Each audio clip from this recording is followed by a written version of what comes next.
আসসালামু আলাইকুম সবাইকে। প্রিয় ভিউয়ার্স, আশা রাখছি মহান আল্লাহ তাআলার অশেষ রহমতে সবাই অনেক বেশি ভালো আছেন। আজকে আপনাদের মুখে পানি আনার মতো একটা আচার রেসিপি নিয়ে হাজির হয়েছি। আজকের রেসিপিটা আশা করছি সবার কাছে ভালো লাগবে।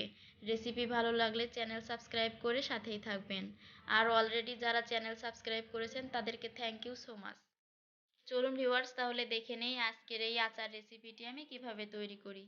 এজন্য এখানে আমি 1.5 কেজি আমড়া নিয়ে নিয়েছি। আমড়াগুলোকে এখন আমি খুব সুন্দরভাবে ছুলে নিব এবং ছোলানোর সঙ্গে সঙ্গে এগুলো কিন্তু পানিতে ডুবিয়ে রাখতে হবে, তাহলে এগুলোর বাড়তি কষ ঝরে যাবে। আমড়ার গায়ে একটু আমি দাগ কেটে নিয়েছি।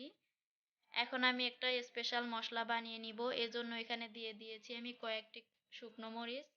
এগুলোকে খুব সুন্দরভাবে আগে থেকে একটু আমি ভেজে নিব। মরিচ যখন কিছুটা ভাজা হয়ে যাবে তখন আমি এখানে দিয়ে দিব পরিমাণ মতো মৌরি, পাঁচফোড়ন, ধনিয়া এবং জিরা দিয়ে এগুলোকে খুব সুন্দরভাবে নেড়েচেড়ে একটু টেলে নিব। যখন খুব সুন্দর একটা স্মেল আসবে ওই মুহূর্তে এগুলো নামিয়ে শিল নোড়ায় বা ব্লেন্ডারে একটু গুঁড়ো করে নিব। একদম ফিনিশিং গুঁড়ো করার দরকার নাই, একটু আস্তে আস্তে ভাব যাতে থাকে সেটা খেয়াল করতে হবে। তারপর আমরা যে আগে থেকে আমরা ছুলিয়ে রেখেছিলাম সেগুলোকে এখন আমি সিদ্ধ করে নিব। একটা প্যানে পর্যাপ্ত পানি দিয়ে আমড়াগুলো দিয়ে তারপর একটু হলুদ গুঁড়ো দিয়ে ঢেকে এগুলোকে আমি সিদ্ধ করে নিব।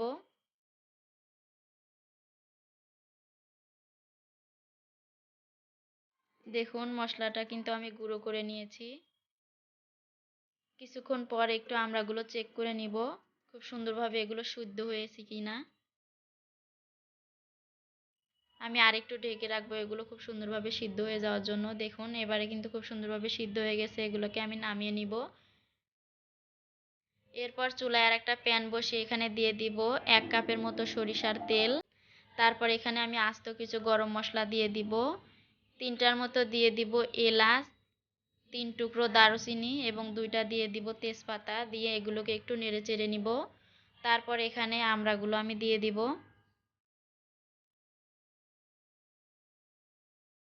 আমড়াগুলো দিয়ে একটু খুব সুন্দরভাবে নেড়ে চেড়ে নিব। এরপর এখানে আমি দিয়ে দিব পরিমাণ মতো লবণ এবং দিয়ে দিব 1 কাপ চিনি। চিনিটা আপনারা পছন্দ মতো দিতে পারেন।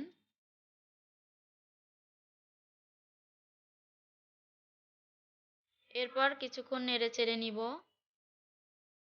এরপর আমরা যে গুঁড়ো করে মশলাটা রেখেছিলাম সে গুঁড়ো মশলা থেকে অর্ধেকটা গুঁড়ো মশলা দিয়ে দিব।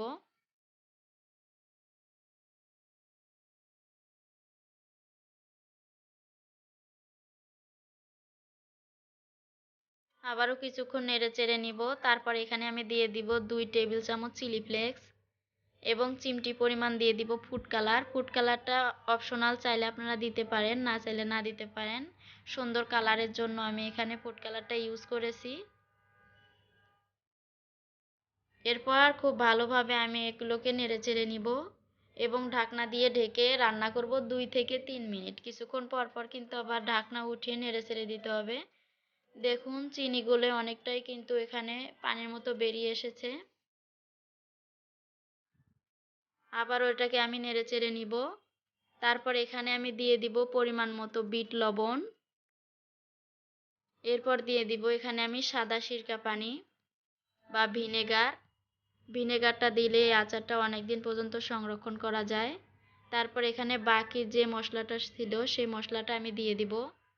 তারপর খুব ভালোভাবে এগুলোকে আমি নেড়েচেড়ে নিব। যখন দেখব কড়াইয়ের সঙ্গে আর আচার লেগে থাকতেছে না, সব উঠে আসতেছে এবং তেল বেরিয়ে গেছে, তখন বুঝতে হবে কিন্তু এগুলো হয়ে গেছে। আমি আরও কিছুক্ষণ এটাকে ঢেকে রাখবো। তারপর ঢাকনা খুলে অনবরত নেড়ে একদম খুব সুন্দরভাবে নেড়েচেড়ে নিব।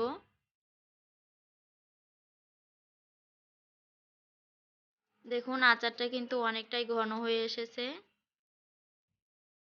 আমি আরও কিছুক্ষণ এটাকে নেড়েচেড়ে নিব। তারপর এটাকে নামিয়ে নেব। এখন কিন্তু বাজারে খুব অল্প দামে অ্যাভেলেবেল আমড়া পাওয়া যাচ্ছে। আপনারা চাইলে সারা বছরের জন্য এভাবে সংরক্ষণ করে আমরা রেখে দিতে পারেন। আমড়ার এই আচারটি খেতে কিন্তু অনেক বেশি টেস্টি হয়। আপনারা বাসায় একবার হলেও প্লিজ ট্রাই করবেন, তাহলেই বুঝতে পারবেন যে এটা খেতে কত বেশি মজা। প্রিয় দর্শক, কেমন লাগলো আমরার এই আচার রেসিপি? অবশ্যই কিন্তু কমেন্টস করে জানাবেন। আপনাদের ফ্যামিলি এবং ফ্রেন্ডদের সাথে আমার রেসিপিগুলো শেয়ার করবেন। আর রেসিপিগুলো যদি ভালো লেগে থাকে তাহলে অবশ্যই চ্যানেলটি সাবস্ক্রাইব করে পাশে থাকবেন। পাশে থাকা বেল বাটন ক্লিক করে নোটিফিকেশন অন করে রাখবেন, যাতে পরবর্তীতে কোনো ভিডিও ছাড়লে সবার আগে সেই নোটিফিকেশনটা আপনি পেয়ে যান। বেশি বেশি লাইক, কমেন্ট এবং শেয়ার করবেন, কেননা আপনাদের লাইক, কমেন্ট এবং শেয়ার আমাকে অনেক বেশি উৎসাহিত করে। দেখা হবে আবারও কোনো নতুন ভিডিও নিয়ে। সে পর্যন্ত সবাই ভালো থাকবেন, আমার জন্য দোয়া করবেন। আজকে এখানেই শেষ করছি। আল্লাহ হাফেজ।